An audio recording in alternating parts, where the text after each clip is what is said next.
میں کہوں گا مولا میری زندگی میں ضرور امام مہدی آپ کچھ میرے کاموں سے ناراض ہیں، لیکن آج آپ کے بابا کی مجلس میں ہم آئے، مولا آپ کے والد کی مجلس میں ہم بیٹھے ہوئے ہیں، آپ کے والد کا ذکر ہم کر رہے ہیں، مولا اگر کچھ غلطی ہو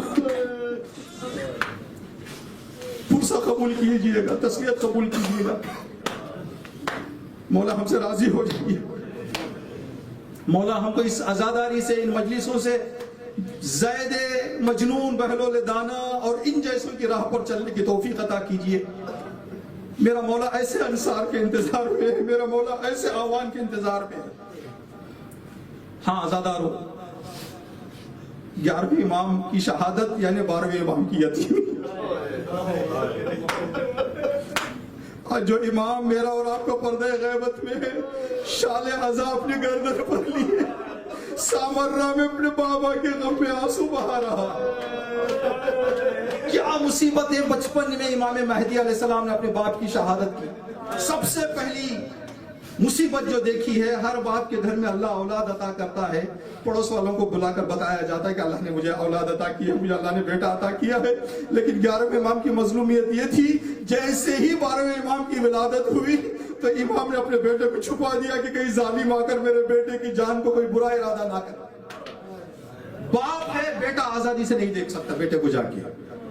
5 سال تک چھپ چھپ کر امام کو سامرہ میں امام نے رکھا، کبھی کہیں کسی کے گھر، کبھی کسی کے طرف۔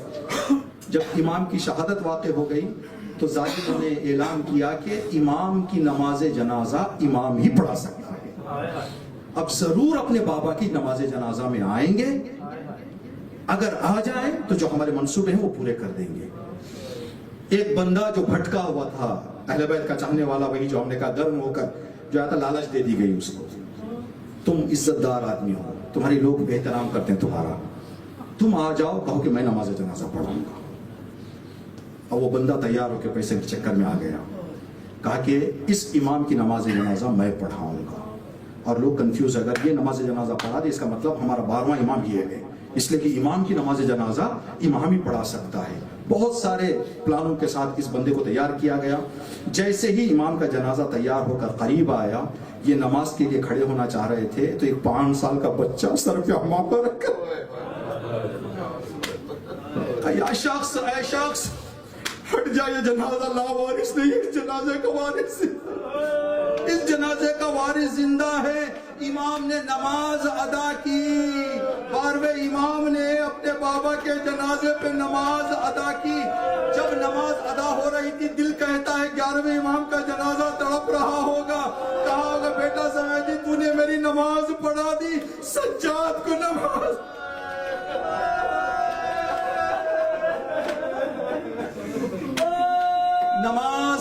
ادا کرنے کے بعد امام پھر پردے میں چلے گئے امام۔ یہاں امام کے جنازے کی نماز، آپ تاریخ ساری ڈھونڈ لیں، 4-5 واقعات اور 4-5 باتوں کے علاوہ 11ویں امام کی کوئی مصیبت ہمیں پتہ نہیں چلا۔ بتایا جاتا ہے کہ 11ویں امام کی مصیبت کو یہ سوچ کر آنسو بہاؤ، امام کی مصیبت یہ ہے کہ امام کی مصیبتیں تک ہم کو نہیں پتا چلی، وہ کتنا ظلم اٹھایا ہوگا ہمارے آقا امام حسن عسکری علیہ السلام۔ 5 سال کا بچہ، امام مہدی علیہ السلام نے اپنے بابا کی نماز جنازہ پڑھی، امام کا عالی شان جنازہ اٹھا، امام کو دفن کیا گیا۔ آج جہاں قبر مطہر ہے سامرہ میں، اپنے بابا کے جوار میں 11ویں امام کو بھی دفن کیا گیا۔ اللہ اکبر، یہ ایک 5 سال کا بچہ، اب پرسہ دے تو کون دے، تسلیت پیش کرے تو کون پیش کرے۔ 11ویں امام کا دور ایسا، شہادت ایسی، لیکن یہ جو ایام ہیں، ان ایام میں ایک اور درد بھری جو داستان ہمارے سامنے ہے، ایک درد بھرا واقعات جو ہمارے سامنے ہے۔ اہل بیت اطہار کربلا معلیٰ سے مدینہ پہنچ کر یہ ایام مدینے میں گزار رہے ہیں۔ ہر انسان کے دل کا یہ حال ہے، آپ بھی جانتے، میں بھی جانتا ہوں کہ جب انسان مسافرت سے اپنے وطن کے قریب پہنچتا ہے، جتنا قریب ہوتا جاتا ہے اتنا غم دور ہوتے جاتے ہیں، اتنا بندے کا غم دور ہوتا جاتا ہے، ایک حوصلہ مل جاتا ہے کہ میں اپنے وطن پہنچ رہا ہوں۔ کائنات کا تنہا ایک ایسا قافلہ تھا، جیسے جیسے مدینے کے قریب جاتا، زینب سوال کرتے اب کتنا دور اور راستہ کتنا